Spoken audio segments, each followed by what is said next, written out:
Les autres sont de l'autre côté et les autres en débandade dans la ville. Ce que nous souhaitons, c'est que vous sachiez quelle est notre condition actuellement. Nous voulons le travail. Nous avons besoin.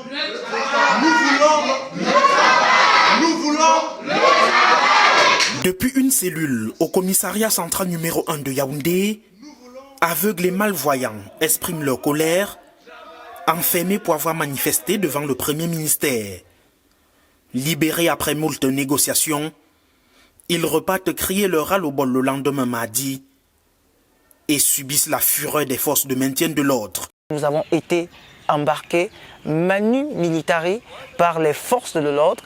D'aucuns ont été jetés du côté de Kola Famba, d'autres dans une broussaille après un Kwabang qui s'appelle Kombasi. Le 30 juin, on se retrouve donc aux environs de 11h30 à la poste centrale. Nous sommes abordés par un inspecteur de police qui nous demande de libérer les lieux. C'était horrible. Des coups de poing fusaient de partout. Il y en a dont les cannes encore, une fois de plus, les cannes blanches ont été cassées. Il y en a qui ont encore reçu des coups de poing. Et parmi nous, il y avait des filles. Imaginez-vous une fille qui se fait presque séquestrer, une fille non-voyante qui se fait presque séquestrer par un policier. On est embarqué, il y en a qui se retrouvent en Balmayo, sous la pluie, et d'autres à Soua, dans un village qui s'appelle Kolongom, toujours sous la pluie. 2 déportations, les 28 et 30 juin, en plein 2022, pour avoir essayé de revendiquer leurs droits face à la marginalisation totale des déficients visuels. La personne déficiente visuelle est reléguée à la lisière. On ne veut pas l'écouter. Tout ce qu'on cherche à faire, c'est de le brutaliser. Les personnes handicapées, rendez-vous compte, au Cameroun, ne peuvent pas être employées dans le secteur privé parce que la promotion n'est pas assez faite par notre tutelle, notamment le ministère des Affaires sociales, et qui aujourd'hui réussit à nous infiltrer pour détruire le mouvement que nous avons entrepris. Rendez-vous compte que 3 journalistes, parmi lesquels je figure, moi, Antoine et Marlinjek, nous avons pris part au concours organisé par la fonction publique d'intégration des journalistes, où il fallait 10 personnes. Après la phase écrite, nous avons tous été admis, donc tous 3, Dorian Makamte, Ange Ngangoum et moi. Nous avons tous eu les admissibilités jusqu'à la phase orale où seul moi serais arrivé à la liste d'attente. Ange Gangoum, une année avant, avait subi la même chose.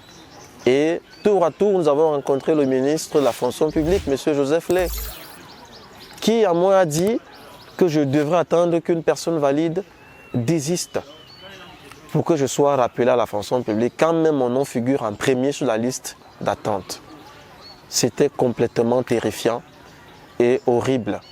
Au ministère des Affaires sociales, on dit avoir tout donné pour la prise en considération de leur doléance. On ne croyait pas le voir encore en train de revendiquer quoi que ce soit du ministère des Affaires sociales parce qu'on a tenu des réunions en décembre, en mars, en avril et en mai, le Premier ministre a signé l'arrêté de distance d'âge.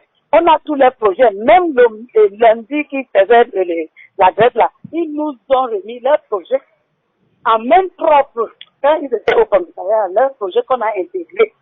Oh, bon, s'ils ne voient pas ça comme quelque chose, je sais le journaliste, je ne sais plus quoi dire parce que Madame Lominas a fait de son mieux pour satisfaire les personnes. En fait, ils disent même qu'ils ne sont plus au niveau du ministère des Affaires sociales. Hein. Ils veulent être intégrés. On sait que le ministère des Affaires sociales n'intègre pas, mais peut quand même faire quelque chose pour eux. Oui, on a fait le plaidoyer et tout ça. Le collectif, lui, veut du concret. Nous voulons un recrutement spécial. Nous voulons que la loi de 2010 soit respectée, qui porte sur la protection et la promotion de la personne handicapée. Nous voulons les pensions d'invalidité. Nous voulons un fonds spécial pour le financement des projets des personnes handicapées, particulièrement des personnes handicapées visuelles, parce que nombreux parmi nous veulent se lancer dans l'entrepreneuriat. Et si rien n'est fait, Bouba et Mohamedou, partis de l'université de Garoua, pour faire entendre leur voix aux côtés des collègues, ne comptent pas céder face à la torture déjà endurée. Si, dans ces 5 revendications citées en amont, il n'y a pas une solution en aval, je vous assure que nous allons encore redescendre dans la rue. Et là, si le gouvernement veut, à travers sa police ou son bras séculier, qui est l'armée, nous tuer, on est là volontiers, parce qu'on meurt même déjà à petit feu au quotidien. Des menaces de tout genre sont proférées à ces déficients visuels, une violation flagrante des droits de l'homme et surtout des handicapés. Personne n'a pas entière.